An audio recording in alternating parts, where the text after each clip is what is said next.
Hello student, welcome back to my YouTube channel PG maths वाला। इस video में हम बात करेंगे group theory chapter 1 set and relation के बारे में। वीडियो को स्टार्ट करने से पहले मैं आपको बता दूं कि मैंने प्रीवियस वीडियो में ग्रुप थ्योरी के सिलेबस के बारे में अच्छे से डिस्कस किया है, कौन कौन से चैप्टर पढ़ने हैं और चैप्टर के अंदर कौन कौन से टॉपिक हम लोग को पढ़ने हैं, वो सारा आपको उस वीडियो को आप डिटेल में देखेंगे तो आपको समझ में आया होगा। अब हम लोग इस वीडियो में हम लोग स्टार्ट करने वाले हैं ग्रुप थ्योरी के चैप्टर 1 के सेट एंड रिलेशन में। तो मैंने रियल एनालिसिस में प्रीवियस वीडियो में रियल एनालिसिस में मैंने आपको सेट्स और रिलेशन पढ़ा चुकी हूँ, लेकिन मैं फिर से ग्रुप थ्योरी में अब स्टार्ट करूँगी सेट एंड रिलेशन, क्योंकि हमारा सिलेबस में है, हमारे चैप्टर्स हैं, तो हम सोच रहे हैं कि 1 बाय 1 चलेंगे तो अच्छा रहेगा। जंप करने की कोई ज़रूरत नहीं है कि हाँ इसके बाद जस्ट नेक्स्ट, इसके बाद जस्ट नेक्स्ट। हम लोग एक एक पेपर का एक सारा चैप्टर कंप्लीट करेंगे। तो पहला हमारा टॉपिक हम स्टार्ट करेंगे सेट एंड रिलेशन में। सेट्स क्या होता है? A collection of well defined object और थिंग्स इज कॉल्ड सेट्स। अगर कोई कलेक्शन हमारा जो वेल डिफाइंड है किसी ऑब्जेक्ट का या कोई थिंग्स है, उसको हम लोग उस कलेक्शन को हम लोग कहेंगे वो सेट है। मेन बात कि किसी भी चीज़ को हम लोग सेट नहीं कह सकते या किसी भी कलेक्शन को कि हाँ ये कलेक्शन है तो उसको हम लोग कह दें कि ये सेट के फॉर्म में नहीं। कलेक्शन उसी कलेक्शन को कहेंगे सेट जब वो हमारा उसके अंदर के जो ऑब्जेक्ट है, जो एलिमेंट्स हैं, वो वेल डिफाइन हो, तो वैसे को हम लोग कहेंगे कि वो हमारा जो सेट है, कलेक्शन है, वो हमारा सेट का है। By well defined we means there is. Well defined का मतलब क्या होता है? बच्चों को कंफ्यूज रहते हैं कि वेल डिफाइंड क्या होता है। तो वेल डिफाइंड का मीन्स ये है कि there is no ambiguity and confusion regarding the inclusion और एक्सक्लूजन ऑफ एनी ऑब्जेक्ट। कोई भी रिगार्डिंग ना रहे कि हमारा जो इंक्लूजन और एक्सक्लूजन जो हमारा किसी भी ऑब्जेक्ट के हो, तो इसको हम लोग कहेंगे कि ऐसे कलेक्शन को हम लोग कहेंगे कि वो हमारा सेट्स है। कुछ नोट्स हैं, नोट्स को भी देख लेते हैं। जैसे फर्स्ट है हमारा कि this is widely accepted definition for the set but not absolute. मतलब कि ये हमारा एक हम लोग वाइडली एक्सेप्ट कर लेते हैं कि ये हमारा सेट है, इसका डिफिनेशन है, ये सेट का है, लेकिन ये मतलब कि करेक्टली सही नहीं है, ये एब्सोल्यूट सही नहीं है, राइट नहीं है। इसको हम लोग सिर्फ इस तरह थ्रू मान लेते हैं कि हाँ ये सेट्स का डिफिनेशन है। सेकेंड पॉइंट जो हमारा है क्या है कि generally set are denoted by capital letters. Generally हम लोग जो सेट्स के कलेक्शन को हम लोग जो उसका नाम देंगे कि ये सेट्स है, तो उसको हम लोग कैपिटल लेटर से डिनोट करते हैं। जैसे मान लीजिए वॉवेल्स का ये collection A I O you, ये हमारे वॉवेल्स के कलेक्शन है, ये वेल डिफाइन है, तो इसको हम लोग सेट्स कहते हैं ऐसे कलेक्शन को। तो इसको हम लोग नाम दे देंगे कैपिटल ए। तो ये जो हमारा नोटेशन है सेट्स का कि जनरली हम लोग उसको कैपिटल लेटर से डिनोट करते हैं किसी भी सेट्स को। और whereas the object collected in the sets are called element and denoted by small letter.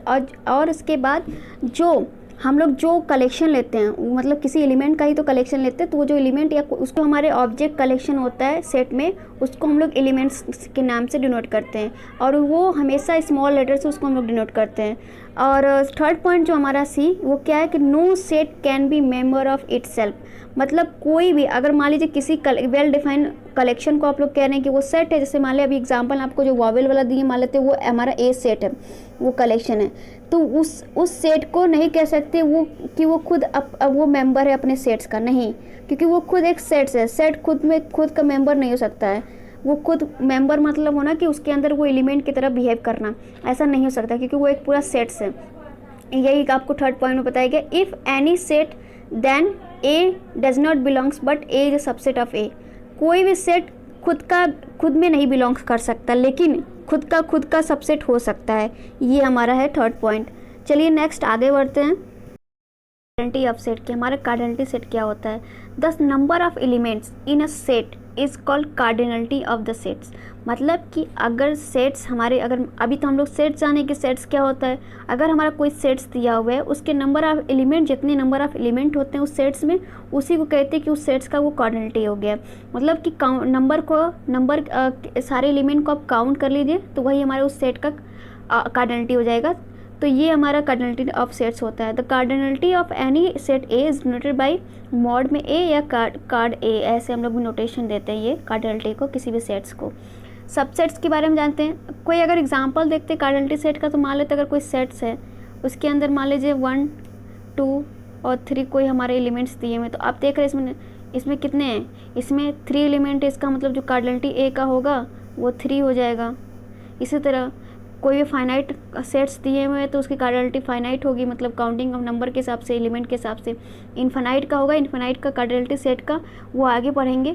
वैसे उसकी अलफ नॉट होती है किसी किसी की, और किसी की रियल की हमारी होती कॉन्टिनम होती है, और नेचुरल इंटीजर के एलफ नॉट हो गई। तो ये सब है, आगे हम लोग जानेंगे इसके बारे में अच्छे से डिटेल में। अभी के लिए फिलहाल कार्डिनलिटी ऑफ सेट क्या होता है किसी फाइनाइट सेट का, तो ये होता है उसके नंबर ऑफ एलिमेंट को काउंट कर लीजिए, तो वो जितने नंबर ऑफ एलिमेंट होंगे उस सेट्स के, तो वो हमारे उस सेट्स का कार्डिनलिटी हो जाएगा। ये हमारे हैं। अब हम लोग देखेंगे सबसेट्स के बारे में कि सबसेट्स क्या होते हैं। मान लेते हैं कि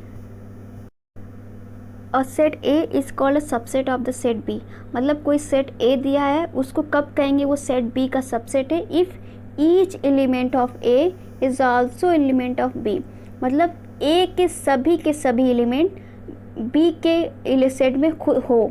समझ में आ रहा है आपको? जैसे कि मान लीजिए अगर कोई सेट ए है हमारा, अभी हमारा मान लेते हैं एग्जाम्पल देखते हैं। अगर कोई सेट्स मान लीजिए ये है, इसके अंदर मान लेते हैं 1 और 2 हमारा इसके अंदर एलिमेंट है, और कोई सेट्स बी लेते हैं, दूसरा सेट्स, ये इसके अंदर मान लेते 1 2 और 3 है, ये एलिमेंट है इसके अंदर।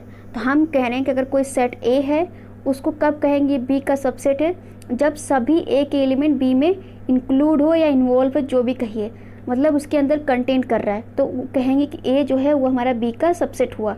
तो जो सबसेट होता है वो छोटा होता है। जो जैसे कोई अगर ए हमारा सबसेट है बी का, इसका मतलब ए जो सेट होगा वो बी के अंदर कंटेंट कर रहा है, मतलब उसके सारे के सारे एलिमेंट उसके अंदर इन्वॉल्व है बी के, तो इसका मतलब ए जो होगा वो बी से छोटा होगा। लेकिन छोटे का इसमें कोई मतलब नहीं है, बस ये मैं आपको समझाने के लिए बता रही हूँ कि कैसे पहचानेंगे। तो ये हमारा जो हो गया, देख रहे हैं कि 1 2 सेट ए में एलिमेंट है, तो बी में भी 1 2 से ज़्यादा एक्स्ट्रा एलिमेंट है, लेकिन 1 2 उसके पूरे के पूरे सेट को ए को अपने अंदर इन्वॉल्व कर रहा है। तो इसका मतलब जो ए हो गया वो बी का सबसेट हो गया। इस तरह हम लोग कहते हैं कि ये सबसेट, किसको सबसेट कहते हैं, इसका ये डिफिनेशन मतलब। एक और है हमारा डिफिनेशन है कि एनी सब collection of element from set ए, अगर कोई भी कलेक्शन, सब कलेक्शन है, सब कलेक्शन किसी भी चीज़ में अगर सब लग जाता है, इसका मतलब जो आप किसी भी कलेक्शन को कह रहे हैं सेट, उसका सब कलेक्शन मतलब उससे छोटा कोई कलेक्शन ले रहे हैं उसी के अंदर का, तो उसको कब कहेंगे इसका इसका सबसेट ऑफ द सेट, कि उसका उस सेट का सबसेट है। उसको लिखने का तरीका ये है कि अगर ए सबसेट है बी का, या तो ए इक्वल टू सबसेट बी का, मतलब इक्वल भी लगाते हैं कभी सबसेट भी लगाते हैं, सब दोनों का मतलब एक ही है। तो ये हमारा दूसरा है। अब हम लोग नोट्स के बारे में देखेंगे कि नोट्स क्या होता है, उसके बारे में देख लेते हैं कि A is subset of B includes the possibility. अगर ए जो है हमारा सबसेट, इस तरह का नोटेशन है, ए सबसेट और इक्वल का भी साइन लगा हुआ है बी में, तो या तो उसकी पॉसिबिलिटी हो सकती है कि ए और बी के बराबर हो जाए, या ए सबसेट हो बी का। तो इसका मतलब यही होता है कम से कम एटलीस्ट 1 एलिमेंट जो बी का होगा वो बी ए में नहीं बिलोंग्स कर रहा है।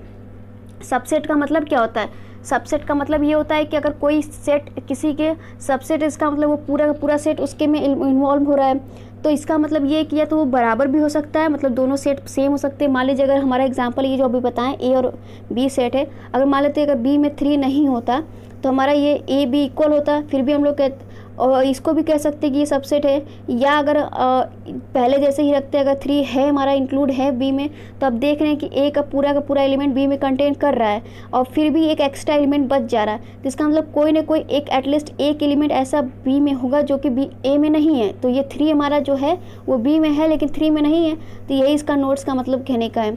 अगर कोई चीज़, कोई सेट हमारा किसी सेट का सबसेट कहलाएगा, तो इसका नोट्स ये इंपॉर्टेंट है, आप लोग देखिएगा, ध्यान से समझ लीजिए। अब सेकेंड हमारा है टॉपिक अगला, पावर सेट। पावर सेट क्या होता है? Let S be any set, मान लेते कोई भी हमारा सेट है S, the collection of all the subset of S is called power set of S. तो उस सेट का जितना भी आप सबसेट बना सकते हैं, उस सेट से रिलेटेड जितना भी उस एलिमेंट्स का यूज़ करके जितना भी आप सबसेट बना सकते हैं, वो सारे के सारे हमारे पावर सेट कहलाते हैं उस सेट का। And it is denoted by P S, मतलब कि सेट, जो भी सेट किसी भी नोटेशन से ए बी या एस, इसमें एस से डिनोट किया गया है, और उसका पावर सेट लेंगे तो उसका पावर का पी नोटेशन लग जाता है, और वो ब्रैकेट में सेट्स हो जाता है। इसकी कार्डिनलिटी अगर मान लीजिए अगर सेट की हमारी कार्डिनलिटी n है, तो पावर सेट की कार्डिनलिटी 2 के पावर कार्डिनलिटी ऑफ s हो जाता है, मतलब जो हमारा सेट का कार्डिनलिटी हो, मतलब 2 के पावर n हो जाता है। ये हमारा फार्मूला है अगर पावर सेट का कार्डिनलिटी फाइंड करने का। कि पावर सेट का कार्डिनलिटी होता है 2 के पावर n। n मतलब जनरली n ही लिखते हैं, लेकिन अगर वो सेट्स के नंबर ऑफ सेट्स की जितनी कार्डिनलिटी होता है उसकी पावर 2 के पावर उतना वो कार्डिनलिटी होता है, मेन ये होता है। चलिए नेक्स्ट आगे बढ़ते हैं। अब हम देखेंगे कि पावर सेट का एग्जांपल एक बार देख लेते हैं कि क्या है। तो मान लेते हैं अगर लेट सेट ए है, हमारा सेट ए कोई दिया है, उसके अंदर एलिमेंट जो है 1 2 3 है, then the power set of A. तो उस सेट ए का पावर सेट क्या होगा? तो इसका नोटेशन देख रहे हैं, पी ए ऐसे डिनोट करते हैं, इक्वल टू फाई है। देखिए फाई जो है हमारा फाई खुद एक इम्पटी सेट है, इसका नाम इम्पटी सेट है, और ये हर सेट का सबसेट होता है। कोई भी अगर खुद ही वो सेट इम्पटी क्यों ना हो, तब भी वो अपने आप का सबसेट होता है इम्पटी सेट। तो हर एलिमेंट का पावर इम्पटी जो होगा वो सबसेट होगा। तो हमारा ए का जो सबसेट होगा फाई होगा। फिर एक एक एलिमेंट को अलग अलग लिख के उसका सबसेट बनाएंगे, 1 2 3 जैसे अलग अलग सेट्स बनाया गया, वो हमारे देख रहे हैं कि ये सबसेट्स हैं। तो सबसेट अभी आपको डिफिनेशन बताएंगे सबसेट क्या होता है, किसी सेट का कोई सबसेट क्या होता है कि वो पूरा एलिमेंट उस सेट के अंदर इन्वॉल्व हो। तो 1 देख रहे हैं ये सेट ए में इन्वॉल्व है, इसी तरह 2 भी है, 3 भी है, फिर 1 2 का भी है, फिर 2 3, फिर 1 3, फिर 1 2 3। तो ये सारे जो हैं, ये सारे सबसेट का जो कलेक्शन है वो हमारा पावर सेट है। और कंटेंस 2 के पावर, हमें भी कार्डिनलिटी बताएं कि अगर सेट का देख रहे हैं कि सेट ए के जो है वो 3 एलिमेंट है, तो सेट में 3 एलिमेंट है, तो सेट की ए की कार्डिनलिटी कितनी हो गई? 3 हो गई, क्योंकि नंबर ऑफ एलिमेंट जितने भी सेट में अगर कितने भी एलिमेंट होते हैं वही हमारा कार्डिनलिटी होता है उस सेट्स का। आप किसी सेट्स का पावर सेट का कार्डिनलिटी कैसे निकालेंगे? तो फॉर्मूला हम आपको बताए थे कि 2 के पावर उस कार्डिनलिटी सेट का। तो सेट ए की कार्डिनलिटी कितनी है? 3 है, तो इसका मतलब 2 के पावर 3 होगा, और 2 के पावर 3 का आपको पता है 8 होता है। तो ये हमारा जो पावर सेट का कार्डिनलिटी होगा वो 8 होगा। अब हम बात करेंगे इम्पटी सेट के बारे कि इम्पटी सेट क्या होता है। तो देख इम्पटी सेट क्या होता है, the set without any element is called null, void या इम्पटी सेट। अगर कोई भी सेट है उसमें कोई भी एलिमेंट नहीं है, बिना एलिमेंट का है वो सेट, तो वैसे सेट्स को इम्पटी सेट कहते हैं। अभी आपको यूज सिंबल दिख रहा है ऊपर, मैंने पावर सेट के कलेक्शन में सबसेट में इम्पटी लगाया हुआ है, जो फाई की तरह नोटेशन है, वो हमारा इम्पटी सेट होता है। तो उसको हम लोग कहते हैं कि इम्पटी सेट में कोई भी एलिमेंट हमारा इन्वॉल्व नहीं होता है, कोई भी नहीं होता है। तो उसको 3 नाम से डिनोट करते हैं। एक तो हमारा नल होता है, वाइड होता है, इम्पटी सेट, ये 3 नाम होते हैं, एंड डिनोटेड बाय फाई, और इसको फाई से डिनोट करते हैं। It is a subset of all the sets, और ये सभी सेट्स के सबसेट होता है। मतलब फाई जो अभी हम बताएं कि किसी भी सेट हो, कोई भी सेट हो, चाहे वो खुद ही इम्पटी क्यों ना हो, लेकिन वो सभी सेट का सबसेट कहलाता है हमारा इम्पटी सेट। अब नोट्स में हमारा पहला पॉइंट है कि अगर कोई पावर सेट है किसी सेट्स का, तो 2 इंक्लूड्स फाई, और वो फाई इंक्लूड करेगा, खुद अपने आप उस सेट्स को इंक्लूड करेगा। मतलब अभी देख रहे हैं ऊपर एग्जांपल में पावर सेट की कोई सेट 1 2 3 जो इसके अंदर एलिमेंट हैं, तो वो सारे इन्वॉल्व थे, तो उसके पावर सेट का कलेक्शन आप ऊपर देख रहे हैं कैसे बने हुए हैं। तो आप देख रहे हैं कि एक तो 5 एलिमेंट और एक खुद ए जो हमारा सेट है 1 2 3 का जो सबसेट बना हुआ है, वो दोनों किसी भी पावर सेट का एलिमेंट होंगे, इंक्लूड हमेशा रहेंगी। वही हमारा पहला पॉइंट है। Hence power set of S is never empty for any set. तो इसका मतलब यही है कि कोई भी सेट हो, पावर सेट कभी भी इम्पटी नहीं हो सकता है, उसमें 2 एलिमेंट तो पक्का रहेंगे। एक तो हमारा फाई होगा और दूसरा हमारा जो होगा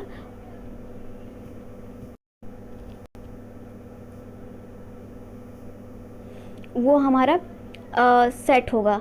तो ये हमेशा ये हमारा पहला पॉइंट है कि कभी भी पावर सेट जो होता है वो नेवर इम्पटी होता है।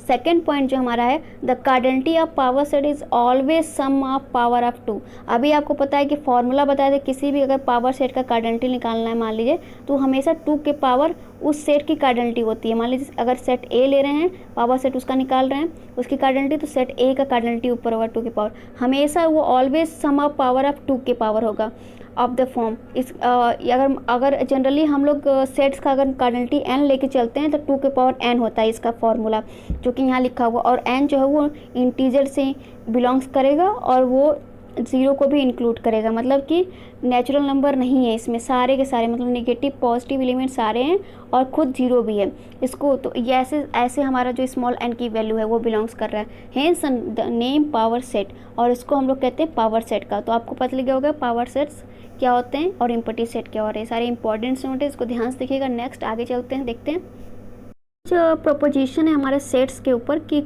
हम अभी सेट्स पढ़ाए हैं, उसके बाद कुछ टाइप्स हम बताएं आपको सेट्स के, तो उस पर कुछ प्रोपोजिशन है, उसको एक बार देख लेते हैं। ये बहुत इंपॉर्टेंट है, कभी 1 1 वन वर्ड में पूछ देता है तो बच्चे कंफ्यूज हो जाते हैं। इसको ध्यान में रखना चाहिए सब चीज़ें।